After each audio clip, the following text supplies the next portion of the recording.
안녕하세요. 물리교사 이영석입니다. 오늘도 저와 함께 또 물리에 대해서 한번 배워보도록 하겠습니다.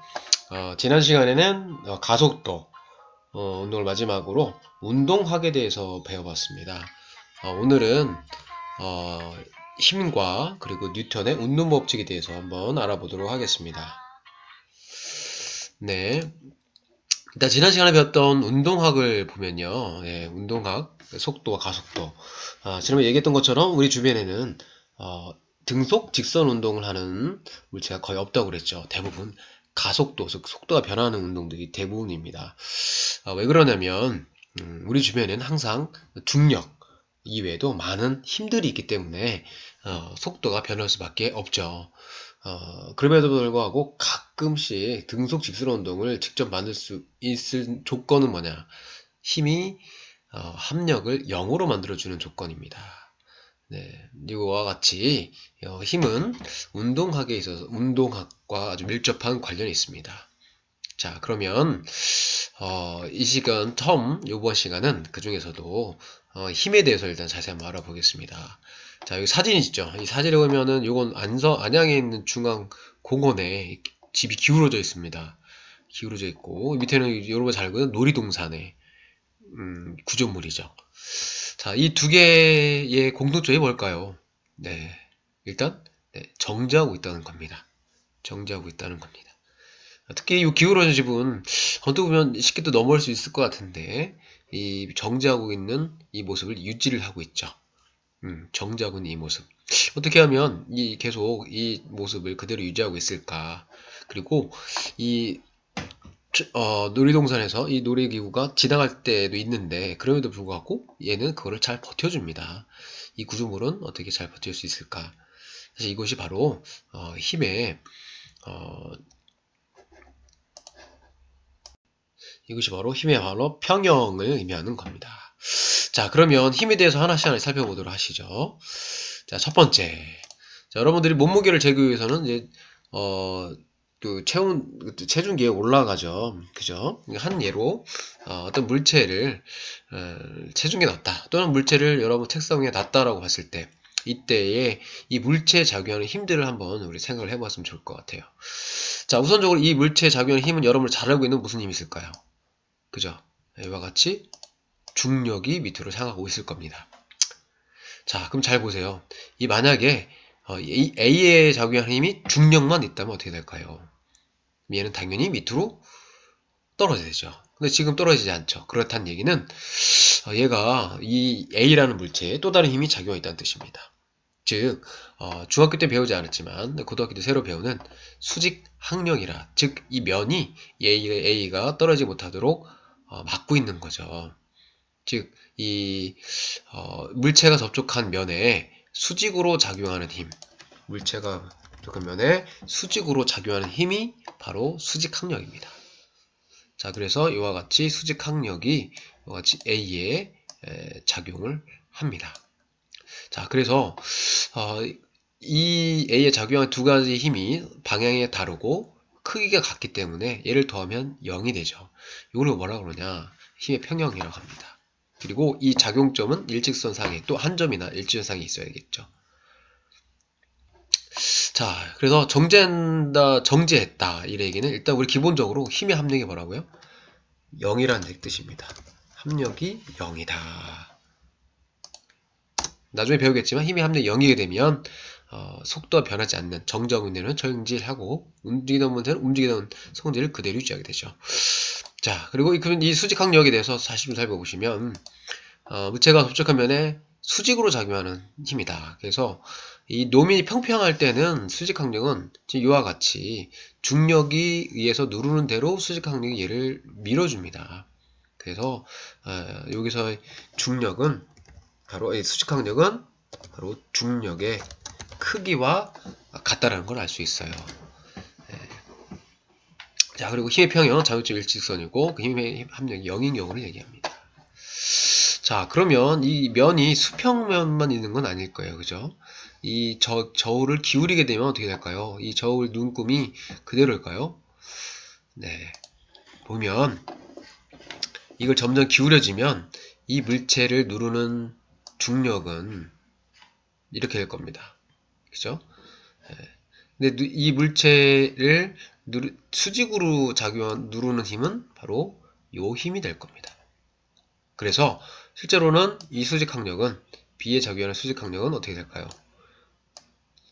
수직으로 누른 만큼만 밀어내겠죠. 이렇게 됩니다. 자, 따라서 기울기가 커지면 커질수록 수직항력은 작아집니다. 수직항력은 작아지게 됩니다. 물론 이제 나중에 삼각함수를 여러분 생각하시면 이 수직항력은 중력에다가 요 각도 사인 이 각도를 곱해준 값과 같게 됩니다. 자, 그러면 이게 이제 수직항력에 대해서 잠깐 배웠는데요. 그럼 이 물체를 잠깐 보시면, 자, 얘가 중력이 이렇게 밑으로 작용하고요. 수직항력이 위로 작용하고 있습니다. 근데 이 물체가 만약에 움직이지 않는다. 물론 기울였다고 해서 물체가 계속 내려가는 건 아니죠. 자, 그럼 이 상의 이 두 개의 힘만 봤을 때는 이 두 개의 힘의 합력은 바로 요쪽으로 향할 겁니다. 그러면 당연히 얘는 어떻게 될까요? 이렇게 내려갈 거예요. 움직일 겁니다. 근데 움직이지 않죠. 자, 움직이지 않는 뜻은 뭐가 있냐? 바로 여기에 또 다른 힘이 작용하고 있다는 얘기다. 즉 힘의 합력이 0이도록 뭔가 힘이 작용하다. 그게 바로 여러분이 잘 알고 있는 마찰력입니다. 마찰력은 아마도 이렇게 작용해서 이 세 개를 다 더하면 뭐가 되냐? 0이 되는. 자, 그러면 이제 마찰력 한번 살펴보겠습니다. 자, 마찰력. 요거 이런 거 많이 해보셨죠? 예, 체계에 다 꽂은 다음에 요거를 예전에 뭐 호시청구에도 보면은 저런 걸로 해서 차까지 끌 수 있는 걸 해본 실험들을 본 적이 있습니다. 마찰력이 실로 엄청나게 큰 거죠. 예, 그럼 마찰력은 어떻게 되는지 한번 살펴보겠습니다. 자, 마찰력은 여기 보여 알다시피 두 물체의 접촉면에서 물체의 운동을 방해하는 힘이다. 자, 그래서 여기 같이 물체를 끌고 갈 때, 이 물체를 끌려가지 않도록 막는 힘이 되겠습니다. 자, 그 이유는 마찰력이 왜 생기냐? 우리 눈에 볼 때는 평평한 면이지만 자세히 보면 이와 같이 울퉁불퉁하다는 얘기죠. 예, 그래서 서로의 인력에 의해서 또 이런 울퉁불퉁한 면에 의해서 마찰력이 생기는 겁니다. 자, 마찰력에 영향을 주는 요인들은 뭐가 될까요? 당연히 무거운 물체, 즉 무거운 물체일수록 더 면을 세게 누르죠. 면을 크게 누르면 누를수록 수직항력이 클수록 마찰력이 커질 겁니다. 자, 그리고 이와 같이 이 면이 접촉 상태의 면이 완전 평평하지 않고 이와 같이 울퉁불퉁한 것들이 얼마큼이냐에 따라서 즉 그에 따라 바뀔 텐데 그거는 이제 우리가 마찰 개수를 합니다. 그래서 마찰력에 영향을 주는 요인은 두 가지, 마찰 개수와 수직항력이다. 마찰력을 구하는 식은 이 두 개를 곱하면 됩니다. 자, 그러면 실제로 한번 얘를 당겨본다고 좀 생각을 해봅시다. 자, 당기면 맨 처음부터 얘가 끌어당겨지진 않을 거예요.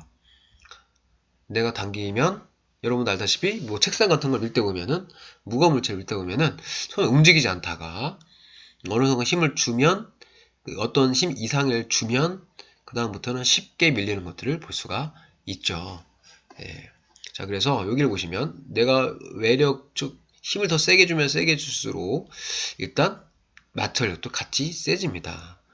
내가 10을 주면 마찰력이 10이 생기기 때문에 합력이 0이 돼서 움직이지 않죠. 내가 끌을 때 물체가 움직이지 않는다. 그럼 내가 준 힘만큼 또 어떤 힘이 작용을 하고 있다는 얘기죠. 그게 바로 정지 마찰력. 정지 마찰력은 외력이 커지면 커집니다. 자, 그러다가 최대 정지 마찰력이 지나게 되면 요 정점을 딱 찍고 나면은 그 다음부터는 물체가 쉽게 움직일 수 있다는 걸 볼 수가 있습니다. 네. 자, 그러면 여기서 보시면 알다시피 물체를 여기다 놨을 때는 수직항력은 일정할 거예요. 근데 뭐가 변합니까? 바로 마찰 개수가 변하죠. 정지 마찰 개수가 점점 증가하다가 최대 정지 마찰 개수를 지나면 얘가 움직이기 시작하게 되면 운동 마찰 개수로 이렇게 일정하게 된다. 자, 따라서 수직항력은 변하지 않는데 여기 이 실험에서는 수직항력이 변하지 않는데 바로 마찰 개수가 변한다. 자, 그래서 항상 보면은 이 최대 정지 마찰 개수가 차단율 마찰 개수가 운동 마찰 개수보다 항상 크다는 것을 알 수가 있습니다. 자, 그 다음에 탄성력을 봅시다. 탄성력은 뭐, 여러분 중학교 때 배웠죠? 예, 변화된 물체가 제자리에 돌아오는 힘이다. 뭐 당연히 늘어나는 길이가 더 세게 당기면 당길수록 원래대로 돌아오려는 힘이 클 거고요. 용수철이 좀 더 두꺼운 거, 좀 강한 걸로면 더 강해지겠죠. 그래서 탄성 개수입니다. 그래서 이 두 가지 요인 역시 탄성력을 이 두 개를 그냥 곱해주면 됩니다. 자, 그래서 이 그래프를 이용하면 점점 이거는 이제 변형된 길이, 내가 길게 하면 길수록 상당히 커지는데 이걸 나타낸 거죠. 그 다음에 이 기울기가 바로 뭐냐? 그 물체, 용수철의 성질, 즉 탄성 개수가 되겠다. 그게 탄성력입니다. 자, 이 외에도 장력, 중력, 전기력, 자기력 등이 있을 거예요. 자, 그러면 이제 실제로 한번 좀 들어보겠습니다. 과연 물체에 어떤 힘들이 작용하는가를 요 총 4개 그림 중에서 2개만 한번 해보도록 하겠습니다. 자, 그러면 요 2개 일단 보겠습니다. 자, 여기 보면은 A와 B가 지금 실에 매달려 있습니다. 자, 그럼 A만 보겠습니다. 자, 물체를 힘을 작용할 때는 이 물체를 따로 띄워놓고 여기에 힘을 다 모두 표시했을 때 원래 현상과 똑같이 나타나면 사실 맞는 거죠. 자, 그러면 우선 A에 작용하는 힘을 보시면, 자, 첫 번째 여러분이 잘 알고 있는 중력이 있을 겁니다. 중력. 자, 그 다음에 줄이 잡아당기고 있죠. 위로. 장력이 있을 겁니다. 장력. 자, 그 다음에 B를 보면은 역시 중력이 있을 겁니다. 중력.